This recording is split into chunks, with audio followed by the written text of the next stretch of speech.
Live from WTVO Rockford and your home team. Eyewitness News at 5 starts now. Hard Rock Casino Rockford reaches new heights. The construction tradition showing a project milestone. Funeral arrangements are announced for a murdered 10-year-old Rockford girl. Students at her school also get some emotional support. Plus, a local organization looking to help Rockford area teachers. The fundraiser at a Loves Park pub to fund Golden Apple programs. Good evening, I'm Mimi Murphy. And I'm Eric Wilson. A new batch of storms is headed toward the state line. Some could turn severe. Let's head right back over to the Weather Center where Candace is keeping an eye on things. Candace, what's going on? Yeah, well, we've got some heavy rainfall moving through parts of the area right now. We do have a tornado watch that was issued about an hour or so ago for most of northern Illinois. This does include us in Winnebago County, Ogle County, Lee County, DeKalb, McHenry County, Stevenson County. In that, however, I think that risk going down now that that line of storms has passed off to your east and southeast. We had one round of heavy rain move through earlier today. Second round moving in with some clearing that did take place from some cloud cover here earlier. So we've allowed the atmosphere to build up a little more instability, so to speak. Right now, it's just been heavy rain that has been moving through. We did have one tornado warning for southwest Greene County about an hour ago. As of right now, there are no active warnings, but I will say I am keeping a close eye on some of the thunderstorms, or at least the heavy showers that are moving through the Byron region right now, moving out towards Stillman Valley, kind of moving towards Monroe Center, and then some thunderstorms that are starting to develop south of Oregon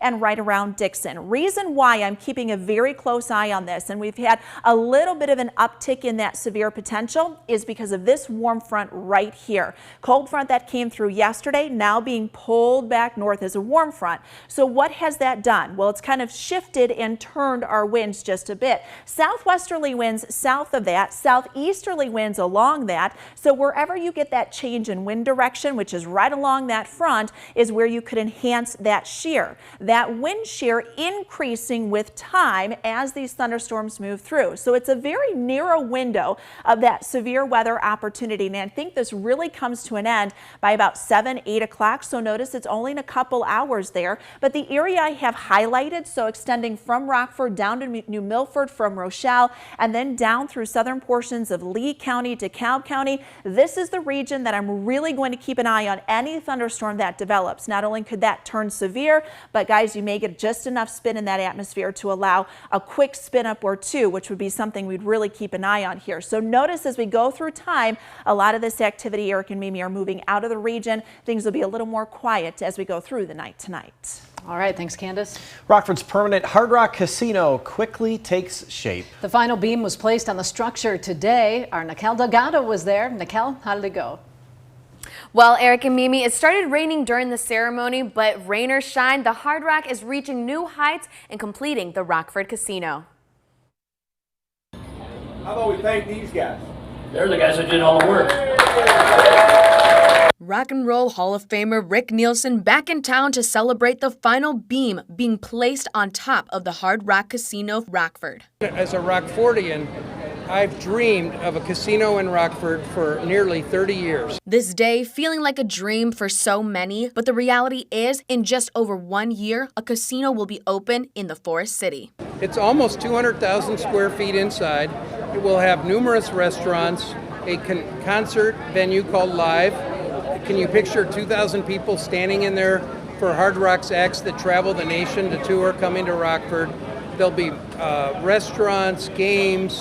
It's going to be Disneyland for adults. Most beam ceremonies include a Christmas tree high above the ground, but in a true Hard Rock fashion, a guitar now sits over the casino. And while there's much work still to be done, the president of Hard Rock Casino Rockford is excited for what's next. Great place for our guests to be entertained, but way beyond that, we're committed to go outside the four walls of the facility to make all the communities in which we do business a better place for everybody to live. And I think with the opening act, we've delivered that to Rockford and to the region. And think about, with the big joint, how much more we're going to be able to do for the community. That's what I think I'm most excited about. The hope is this casino and the people involved will leave a long-lasting impact on Rockford for generations to come. 12 months ago, we broke ground on this facility 2 years ago, we tore down the clock tower, and in the next 12 months, we're going to finish the inside of the casino so that the Hard Rock people and the Illinois gaming people can get the games, slot machines, tables all up and running. The Hard Rock building should be completed by the end of the summer next year and have everything up and running for Labor Day of 2024. Mimi. All right, thanks, Nikel. Freeport Police confirmed that the missing man in the area has been found dead. Search crews located Paul Cheney's body yesterday south of Stevenson and Album Streets. Cheney was reported missing last Wednesday in the Taylor Park area. Freeport Police extend their condolences to Cheney's family and friends in the wake of his passing.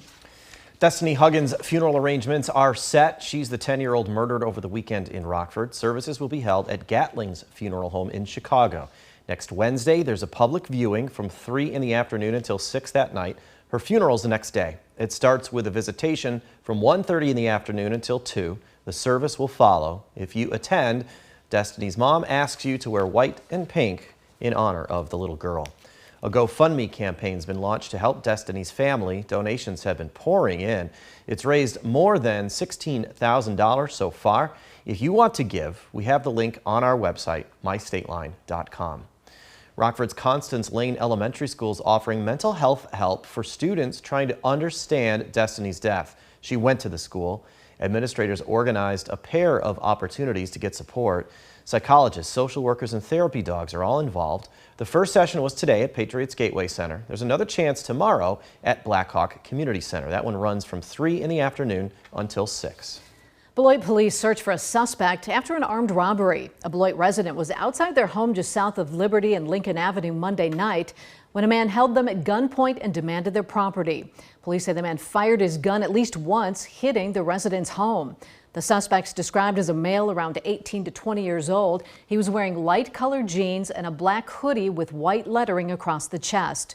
If you have any information on this case, call Beloit Area Crime Stoppers or submit a tip at P3 Tips. Community members can weigh in on the future of a Loves Park playground. The Rockford Park District is investing in Once Park. Parks administrators want you to voice your opinions about the renovations and which playground concept you like the best. The listening session was supposed to happen tonight. Organizers moved it because of the weather. The new date is Thursday, July 20th from 4:30 in the afternoon until 6. There will also be activities for kids and free ice cream during the event. The Golden Apple Foundation invites people to come out and raise a glass for teachers. A fundraiser is taking place at Jack's Pub in Loves Park. It's a friendly competition between Rockford Public Schools and Hononegah Nations. 10% of all food and beverage sales, plus all bartender tips, will go towards Golden Apple programs. There will also be free trivia games with prizes. President Biden makes a speech to the people of Lithuania. Up next, he reassures fellow alliance members and Ukraine before he heads home. And coming up at 6, an organization dedicated to supporting Stateline first responders. We'll hear from the head of the Greg Lindmark Foundation about the trauma many see on the job.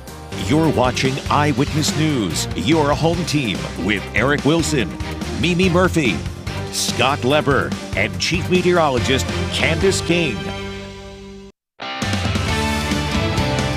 President Biden is now in Finland, the newest member of NATO, for a meeting with Nordic leaders. Earlier today, he and Ukraine's leader met on the sidelines on the last day of the NATO summit in Lithuania. Before their meeting, the U.S. and the group of 7 nations promised to provide long-term security assistance to Ukraine in the war. Ukraine's president has demanded a clear path toward becoming a part of NATO. But the 31-member alliance won't let that happen while the fighting goes on. But President Biden pledged the U.S. and its allies won't waver in their defense of Ukraine. FBI Director Christopher Wray answering questions from members of Congress questioning the FBI's integrity. This is the first time he testified before the Republican-controlled House. House Judiciary Committee members claim he politicized the agency to favor Democrats, specifically Joe Biden and his family. Wray is a lifelong registered Republican. He called the conspiracy theories the FBI was behind the January 6th insurrection ludicrous. Wray refused to discuss ongoing investigations like the one involving former President Donald Trump. Looks like chances of rain are here to stay for the next few days. Up next, Candace will have the latest on our threat for severe weather.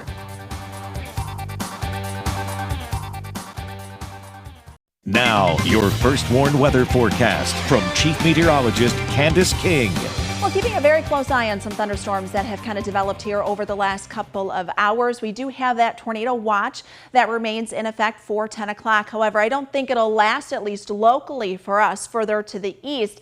That watch will likely stay through that 10 o'clock hour. But I think as we get closer to about 7, 8 o'clock, that severe threat will be going down for us. We had one round of showers and thunderstorms moving through. Now we're starting to see some additional thunderstorms begin to develop with the clearing that has taken place. We've got some heavy rainfall moving along Highway 72 here, extending from Byron to Stillman Valley. This is moving towards Monroe Center and kind of working a little to the east and southeast. I am keeping an eye on a thunderstorm that has developed here north of Rockford. This is near the McChesney Park area, through the Loves Park area. This has shown some signs of some very weak rotation associated with that. And if you remember at the top of the newscast, kind of watching these thunderstorms as they move along that warm front, that is going to be key. Once it's outside of that threat for any sort of rotation does begin to go down. So with any of these storms that have formed here, extending from just north of Rockford down through Interstate 39 and then down through the Ashton Franklin Grove area, as these continue to move to the east and southeast, we'll really be watching that for any sort of rotation. That's where that tornado threat comes from.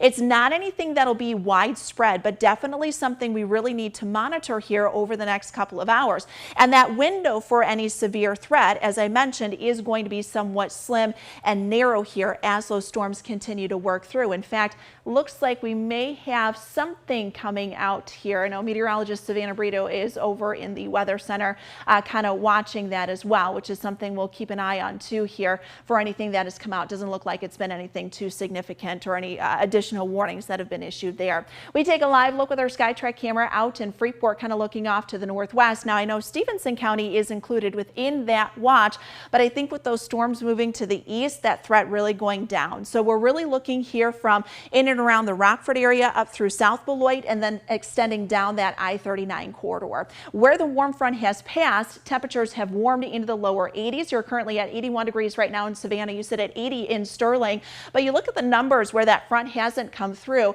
and that temperature sits there in 72 in Rockford, Freeport, 77 in Rochelle. Looks like Stevenson County, just as I had mentioned, that watch has been canceled. That tornado watch, remember I said that threat going down. So Stevenson County, you are now out of that tornado watch. That was what came out here. So we have that tornado watch for Winnebago, Boone, McHenry County, Ogle County, Lee County, and DeKalb County. As we look through time with Futurecast, you can see these thunderstorms where they are right now, but look what happens as we get closer to about 6, 7 o'clock here this evening. So within the next hour to 2 hours, a lot of this activity moving out. Once we get past that 7, 8 o'clock time frame, that's when I think that threat for any thunderstorms goes down. Now we may see an isolated storm or two here through the night tonight, but nothing severe is expected. As we go throughout the day tomorrow, weak little system rippling in across the jet stream. Could see a few isolated thunderstorms develop going into tomorrow afternoon.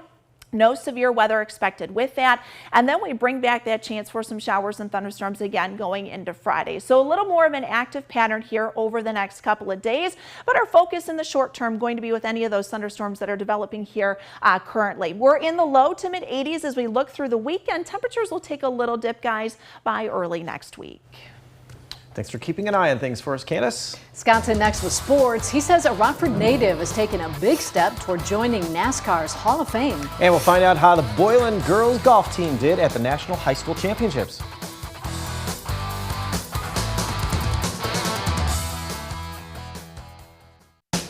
Now sports with sports director Scott Leber. A Rockford native could wind up in NASCAR's Hall of Fame in a few months. Chad Knaus is one of the nominees this year for the class in 2023. The full list of nominees was released today.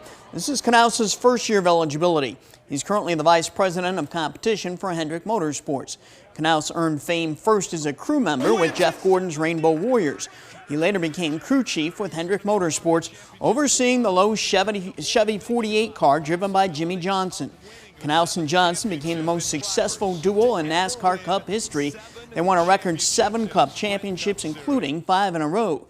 Johnson is also one of the Hall of Fame nominees this year. Knaus grew up in Rockford, got to start racing, working on his dad's race car at the Rockford Speedway. Knaus graduated from Jefferson High School in 1989. The Hall of Fame voting panel will cast its votes early next month, and fans are allowed to vote online. If you'd like to do that, and if you want to find out who the other nominees are for the Hall of Fame this year, look for the story on our website, mystateline.com. The Ice Hogs will be opening up next season a long way from home. They're going to be in California. They'll open in San Jose against the Barracuda. That'll be Friday, October 13th.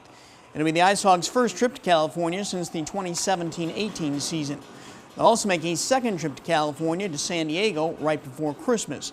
The entire schedule was released today by the American Hockey League. The Hogs' home schedule features more weekend games than ever. 29 of their 36 games will be played on a Friday, Saturday, or Sunday. With the Rivets ready to open up a 4-game homestand this evening, weather permitting, they will host the Kalamazoo Growlers. The Boiling Girls golf team's first experience at the High School National Invitational is complete. After 3 days and 3 rounds in Frisco, Texas, the Lady Titans finished in 19th place out of 25 teams. Ella Greenberg was Boylan's top individual golfer. She tied for 27th place. Her sister Eva Greenberg was next in 42nd place. Boylan's other 2 golfers, Ava Colt and Tessa Lawson, finished 173rd and 184th. Boylan was invited to the national tournament after finishing second in the state in Class 1A last fall. Well, it's the night after baseball's All-Star game, and that means it is ESPYs night. ESPN will be passing out its annual award spanning all sports. It'll happen at the Dolby Theater in Los Angeles. And for the first time in the 31-year history of the event, there will not be a host tonight. That's because of the Writers Guild of America strike. So we're going to see how ESPN pulls this off. You can see the ESPYs right here on WTVO at 7 o'clock. That's sports. We'll be right back. Severe weather moving through. Are parts of our viewing area out of the woods now? Yeah, you know, I think as you get a little further west here, Rockford, and really kind of looking at that I-39 corridor and to the west, that threat's starting to diminish. Stevenson County already taken out of that tornado watch now that that line of storms has kind of passed through. I am keeping an eye on a thunderstorm that is moving towards Monroe Center. As these storms kind of approach that warm front, latching onto it a little bit, they've been showing some signs of some mid-level rotation, so low-level rotation is what you need to really have that tornado threat, but these have been more elevated. So it's that storm moving towards Monroe Center. So I think anyone along 72 there in northern DeKalb County will pay attention to that thunderstorm. Storms to the south starting to fizzle out. Within the next hour, 2 hours, that storm threat really goes down for the evening. All right, thanks for keeping us posted. And thank you for spending some of your time with us. Stay safe.